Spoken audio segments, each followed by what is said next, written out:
I'm Bill Moyers. Have you ever stopped to think when you pulled that lever, what influenced your vote? What made you choose one presidential candidate over another? What did you know about your choice, and how did you know it?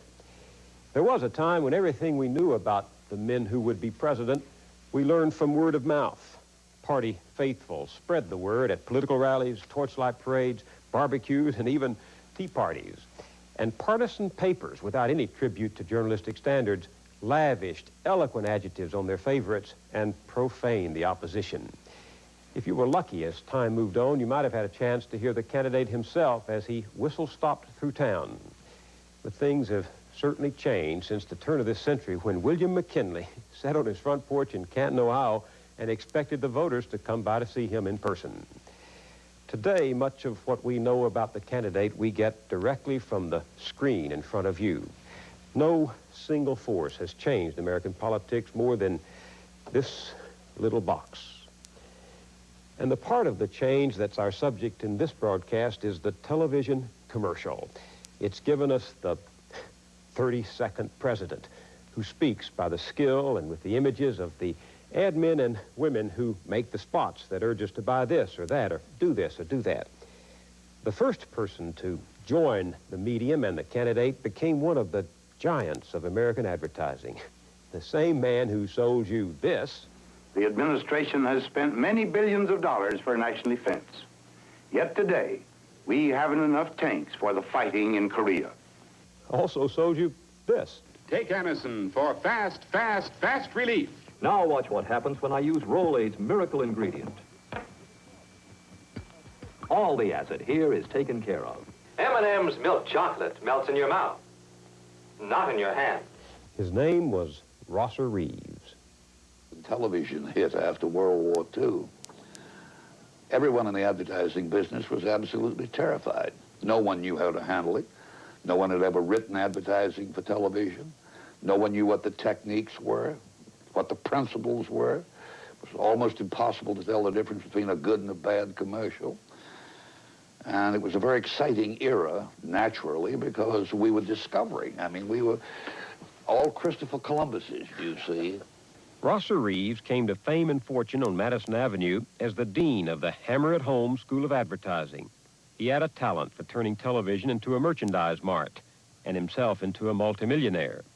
As I learned in this interview shortly before his death, Rosser Reeves figured the television audience was, well, sort of an island waiting to be invaded. We began to discover that with very small sums of money, we could register what we call penetration into the brains of 60, 70, 80% of all the people in the United States. Fast, fast, fast relief. Did that scare you? Well, it frightened. We realized that we had a demon, you know, I mean, by the hands, you know, in our hands. It was a terrifying and exhilarating statistic to us. Exhilarating? Well, of course. I mean, we were in a competitive business. And who can do this best is the man that gets the business. Let's take some of your most successful campaigns. Anacin.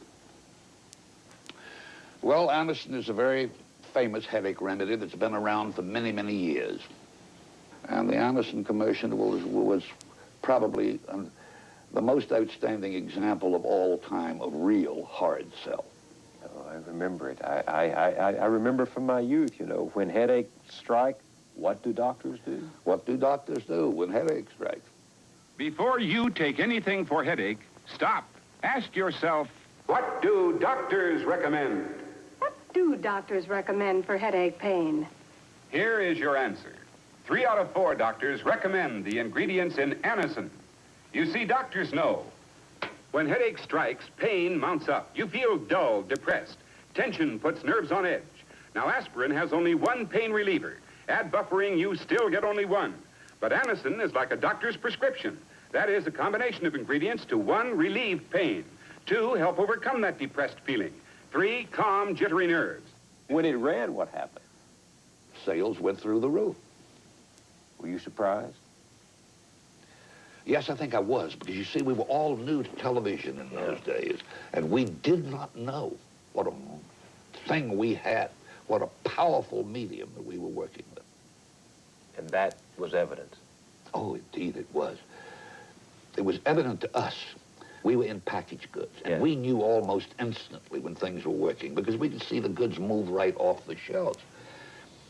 And when we discovered the power of television, we just dropped everything else and went for TV. You get fast relief from pain, fight depression, calm jittery nerves.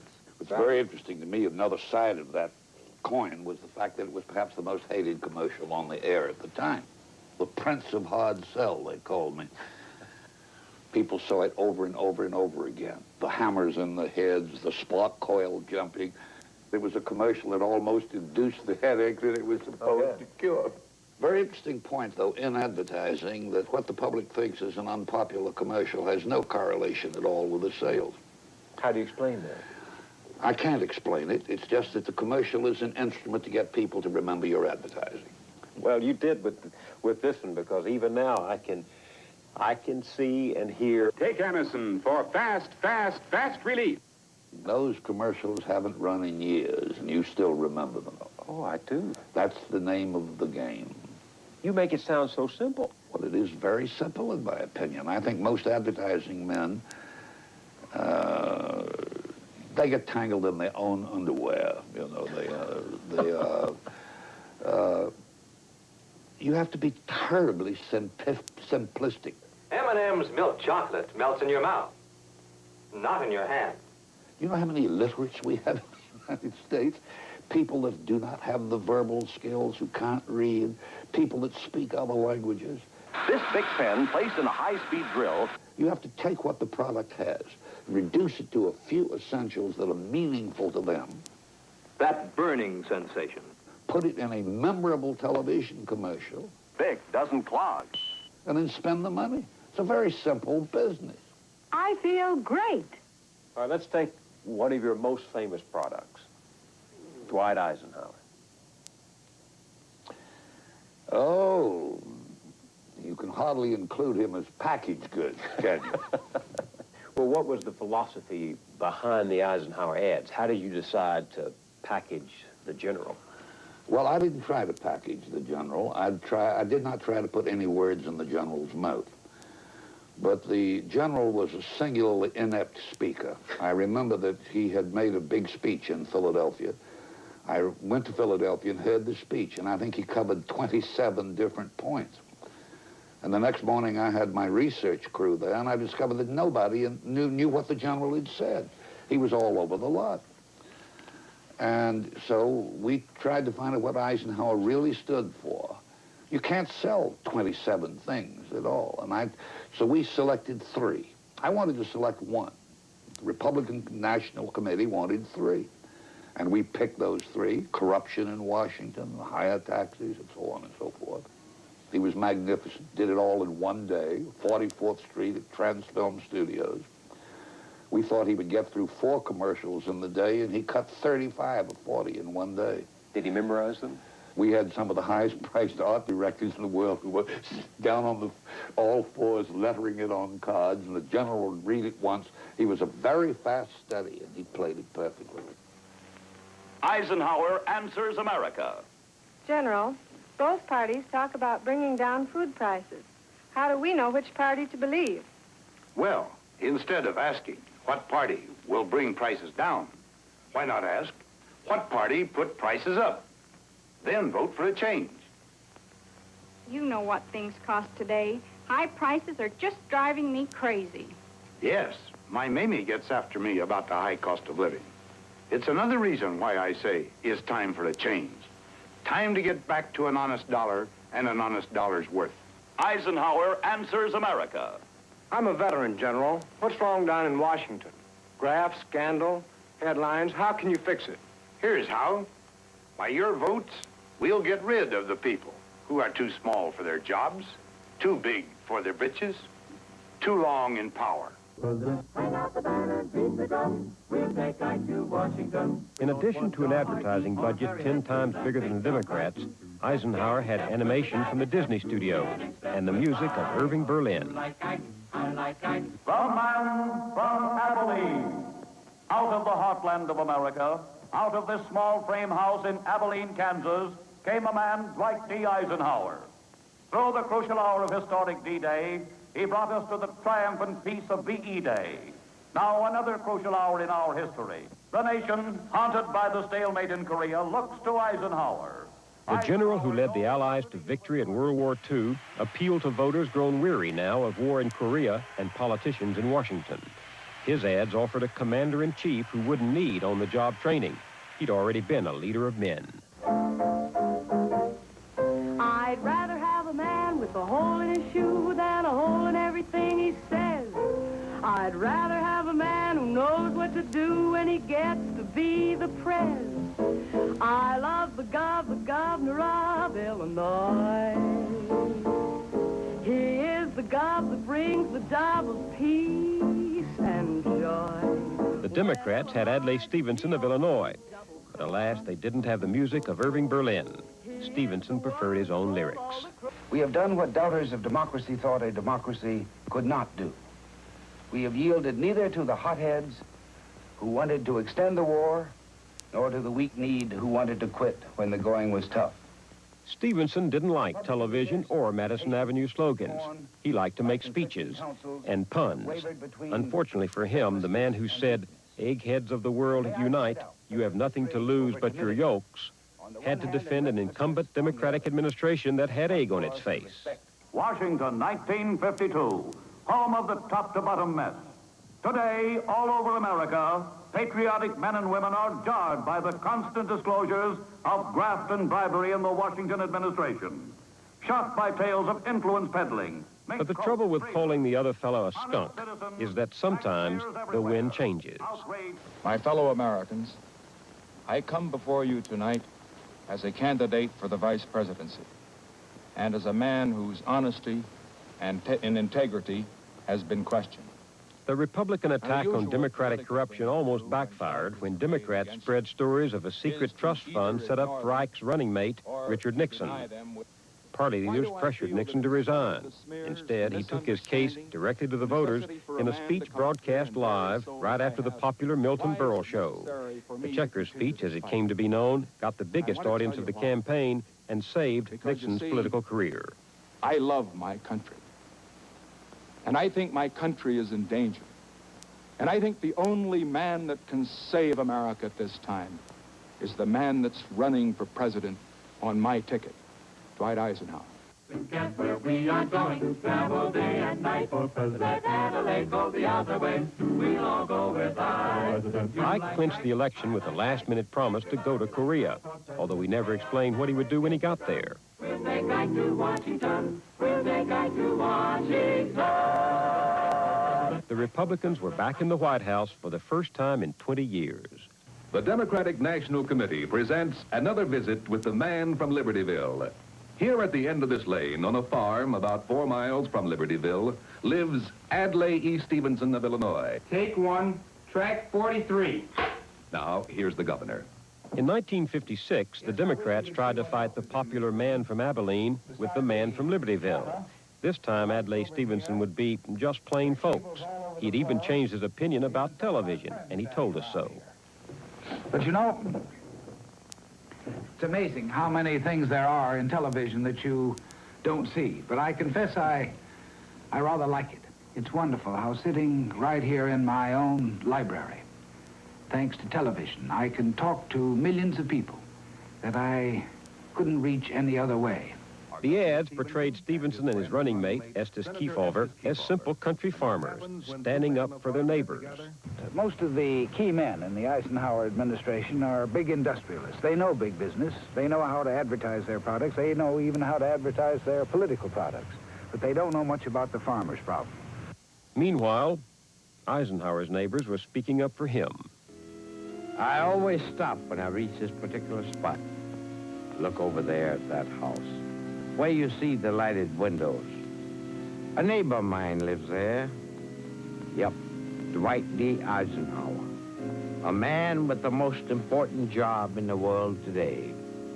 What do you suppose he's thinking about over there? International crises in Hungary and Suez. That's what the president had on his mind. His ads told us he was too busy for politics as usual. Just enjoy your prosperity, they said, while Ike tends the store. And don't forget, he had gone to Korea. About 4 years ago, it was a different story. 4 years ago, many of our young men were on Heartbreak Ridge in Korea.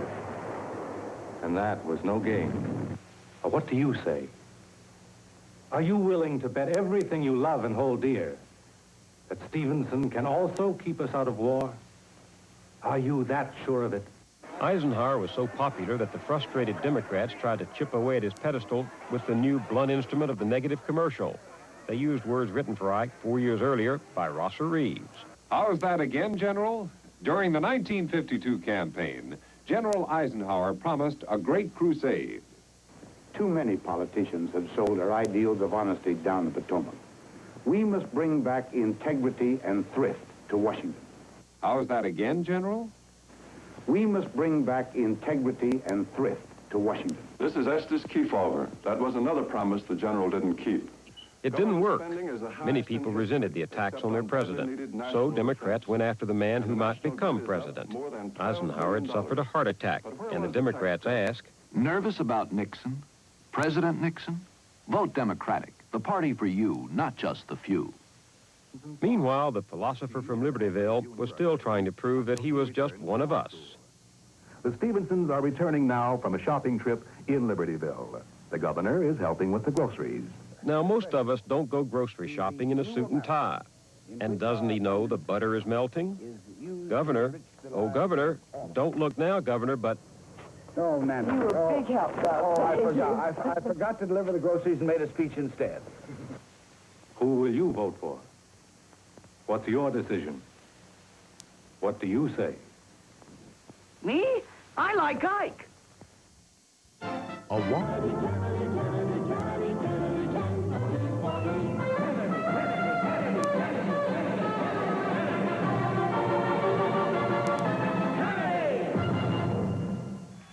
He had been considered by many Democrats as too young, too rich, and in too much of a hurry. Television helped him overcome the obstacles, if not the doubts. His spots showed him exchanging views with Americans of all stripes, from classrooms to coal mines. Even the most controversial issue, the one that threatened to cost him the most, he turned to his advantage with ads in which he stood before Protestant audiences to answer questions about his religion. The question is whether I think that if I were elected president, I would be divided between two loyalties, my church and my state. There is no article of my faith that would in any way inhibit. I think it encourages the meeting of my oath of office. Kennedy's opponent, Vice President Richard Nixon, did not use television as much in his campaign.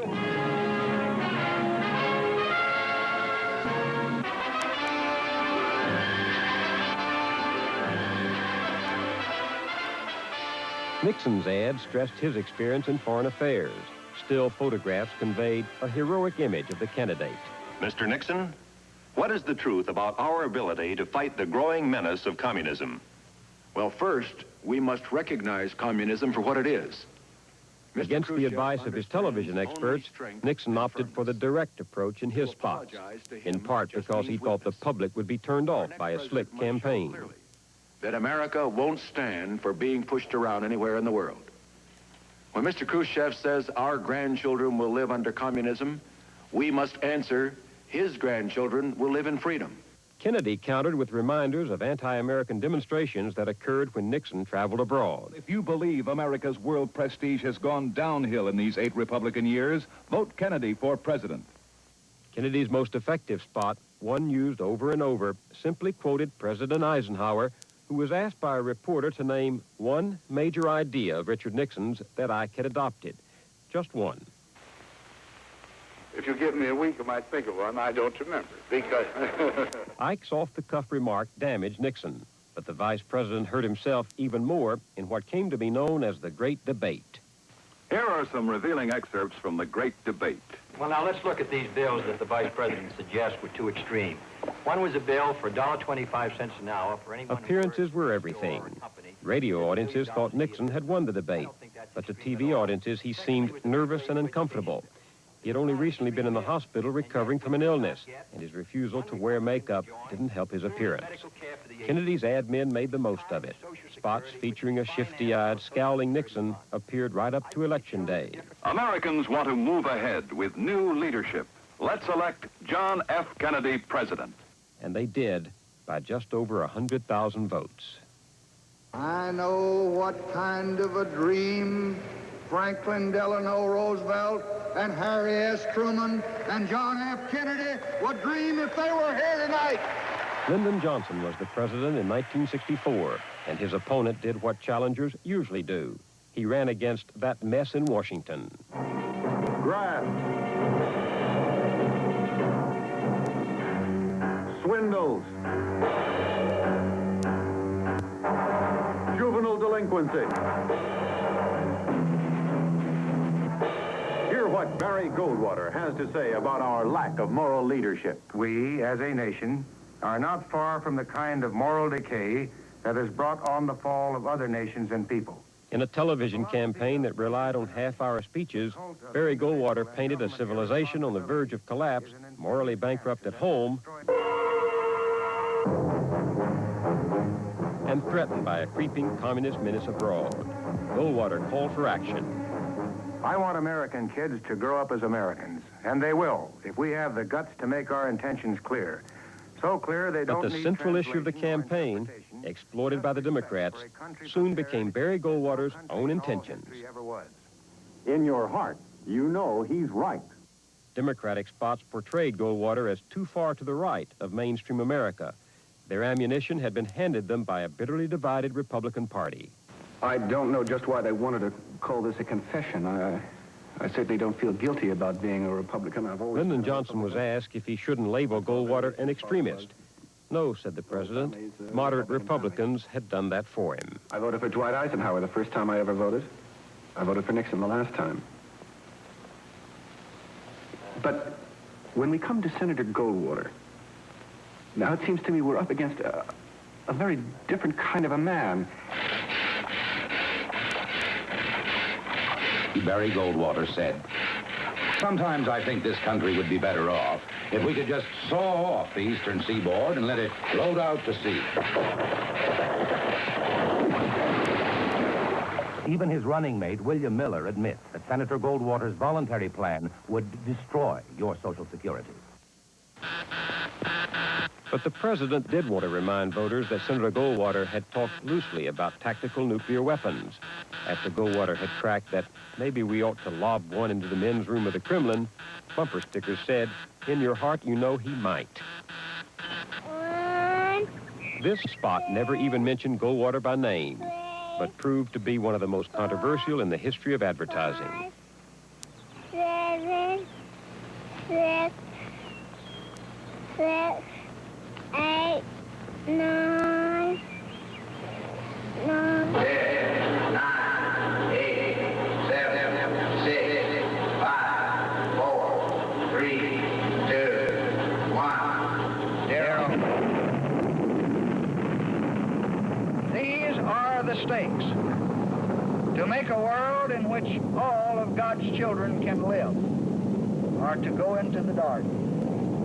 We must either love each other or we must die. Vote for President Johnson on November 3rd. A walk through. Have you thought about the vice presidential candidates? For 20 years, scores of politicians have made the pilgrimage to this windowless sanctuary of sound in Midtown Manhattan. Here, Tony Schwartz has created some of the most effective commercials for Lyndon Johnson, Hubert Humphrey, George McGovern, and Jimmy Carter, not to mention Coca-Cola and Alka-Seltzer. Tony Schwartz began his career as an artist, but in the 1950s he began to experiment with tape recorders and launched a new career that would establish him as the Wizard of Sound.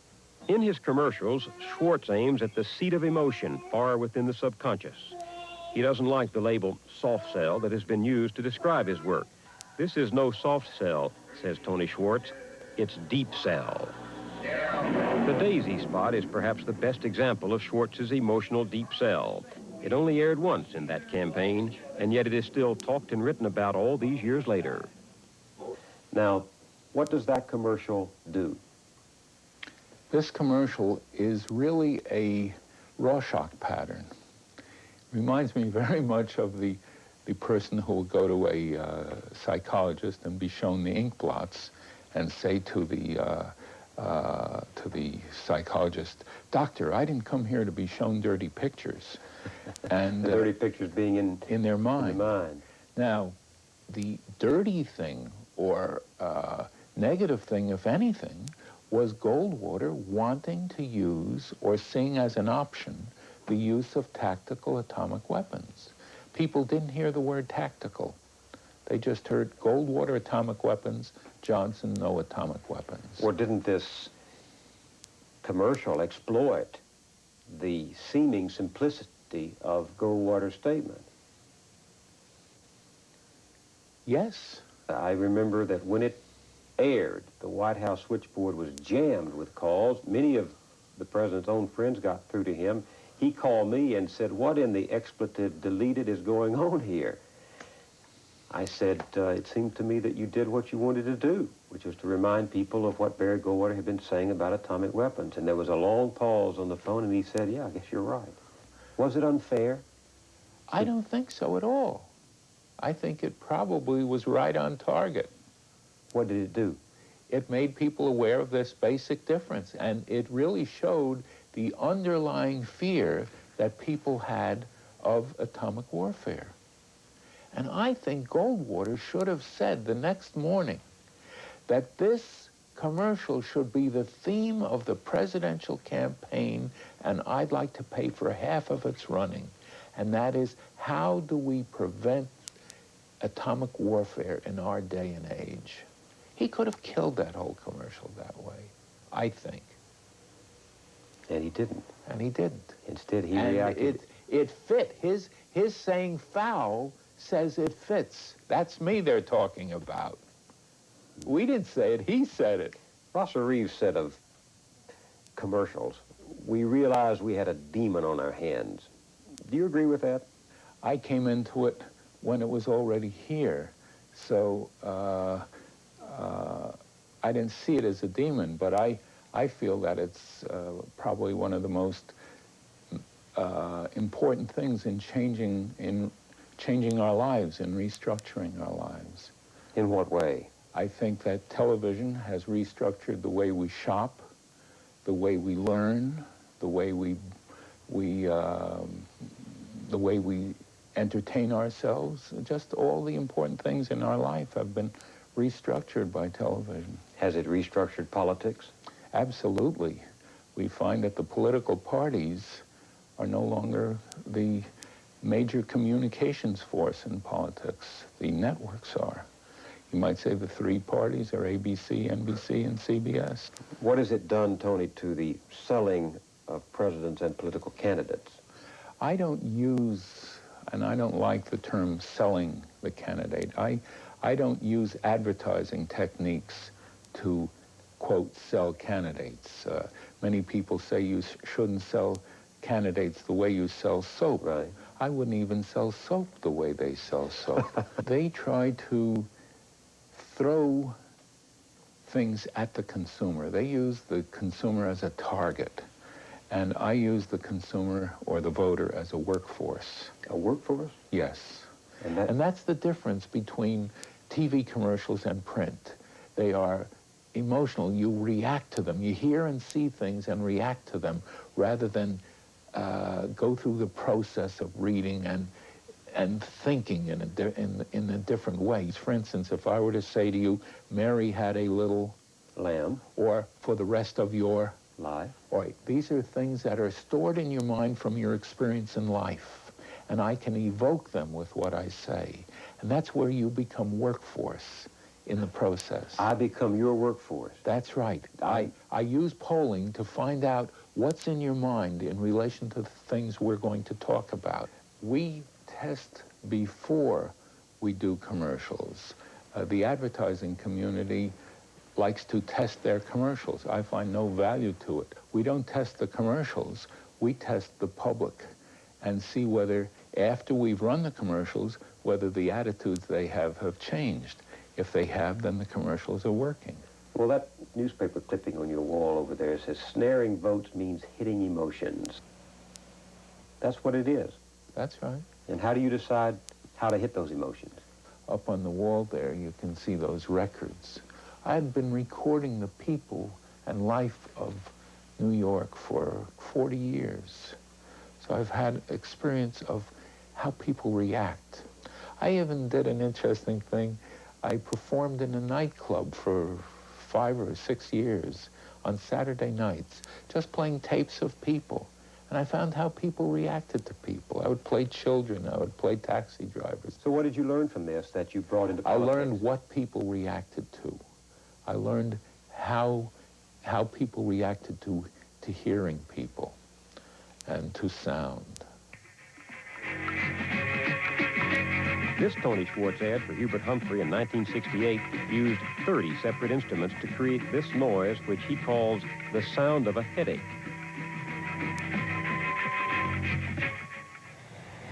George McGovern decided not to use this 1972 spot that combined the eerie sound of jets with this wrenching image from television news. Like the Daisy commercial, the opponent's name is never mentioned. The only words were spoken by Schwartz's 5-year-old son. Does a president know that planes bomb children? A walk through the 20th century. In 1968, there was no incumbent running for re-election. President Johnson retired over the stalemate in Vietnam, and the race was between Richard Nixon and Hubert Humphrey. This time, it was the Democrats who fought openly at their convention, forcing Humphrey to lead a divided party. Outside, demonstrators clashed with Chicago police. These scenes became part of the network's campaign coverage. In the public mind, Vice President Humphrey shared the blame for the war in Vietnam, giving the Republicans an issue they exploited in spots like this one.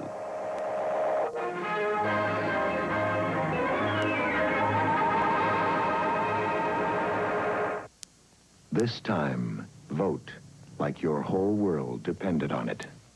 The Vice President of the United States. We have seen the terrible results of violence in this country.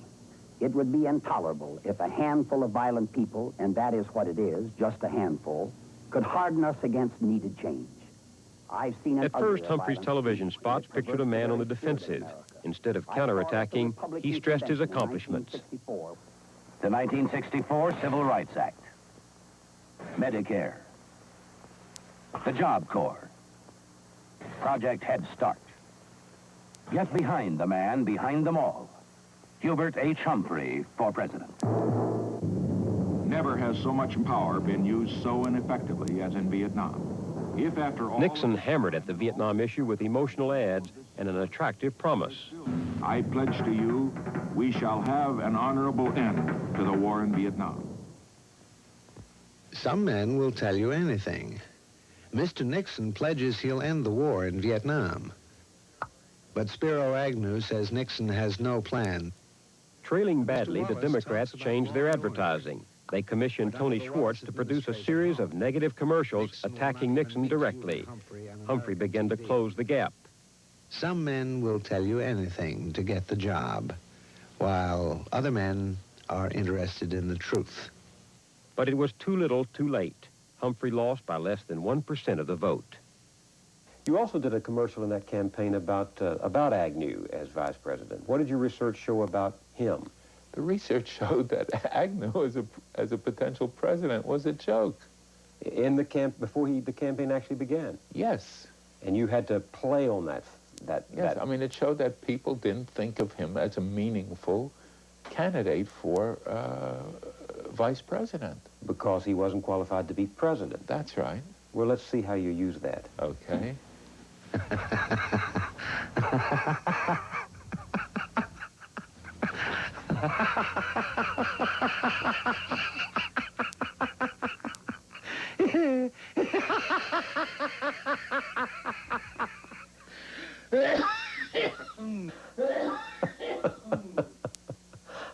It's still funny, but I remember Bill Sapphire in the New York Times snarling that was the most distasteful, unfair, and insulting commercial ever on television since the Daisy commercial. Mm-hmm. Did that bother you? No. So what are you trying to do there? I'm trying to say that you've got to think carefully of the team, that they're both important. Because if this guy dies, could be left with a real lemon. How do you decide where to hit an opponent?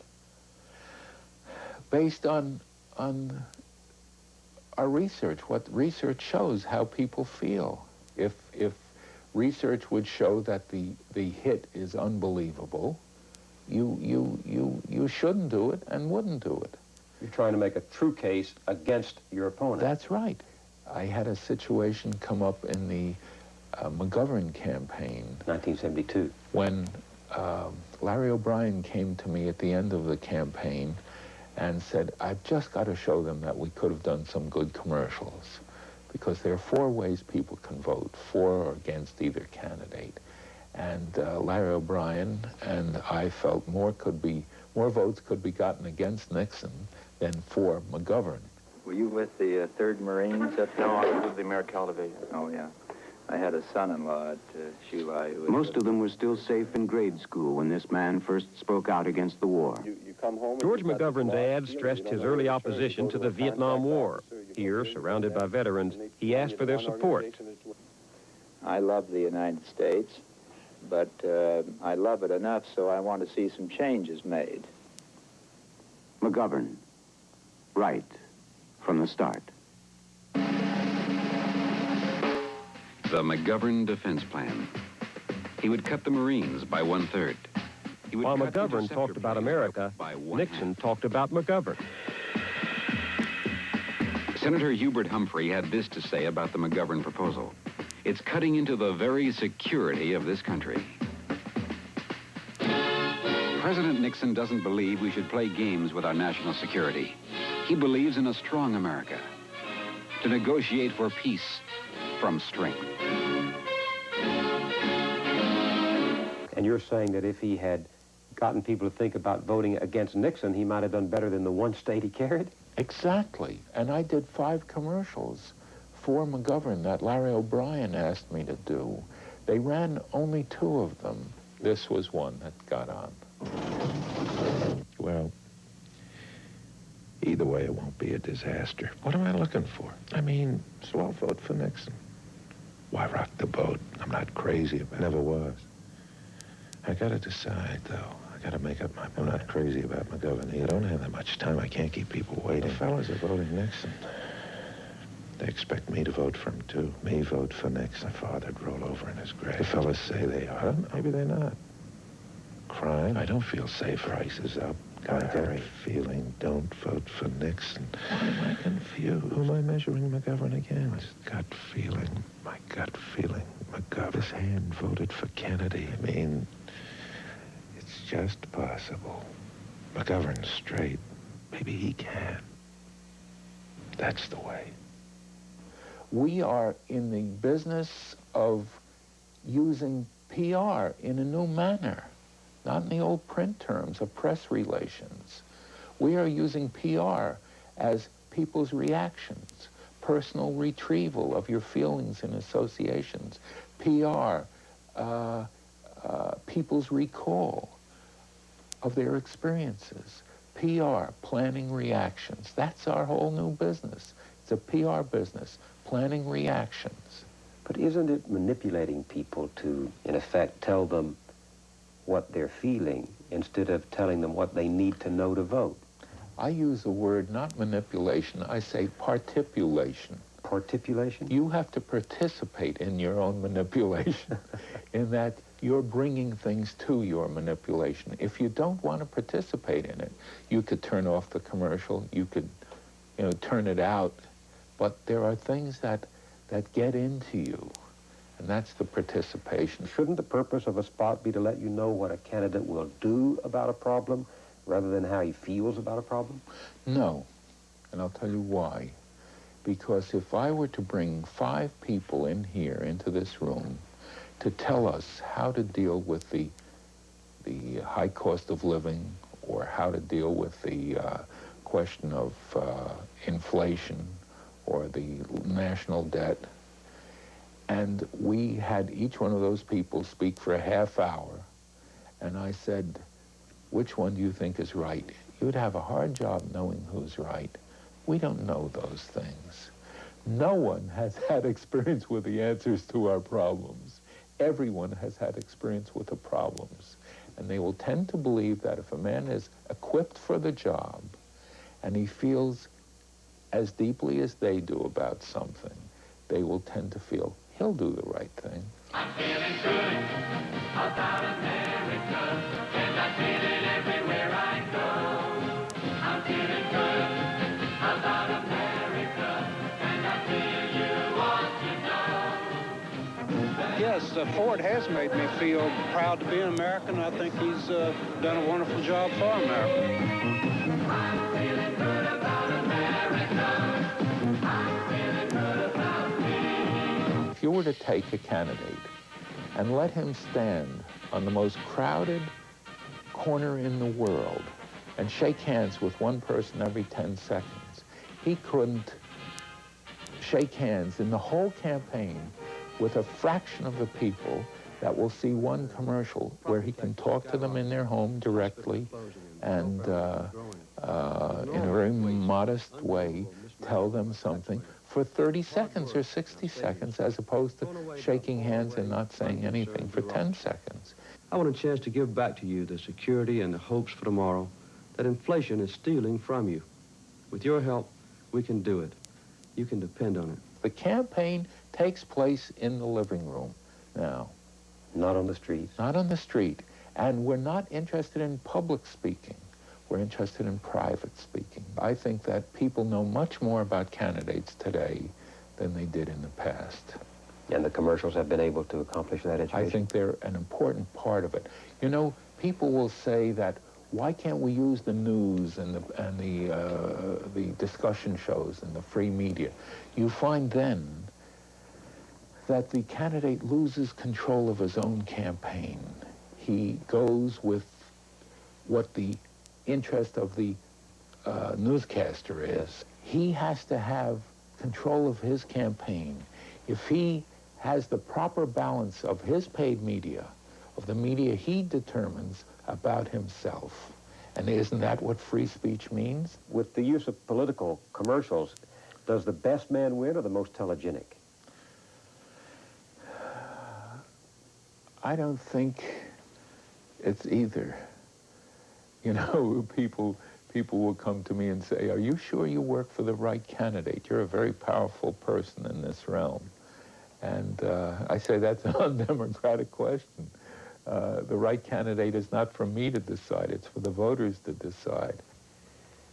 You and I, as voters, also have to decide what we think of political spots. I'm ambivalent myself.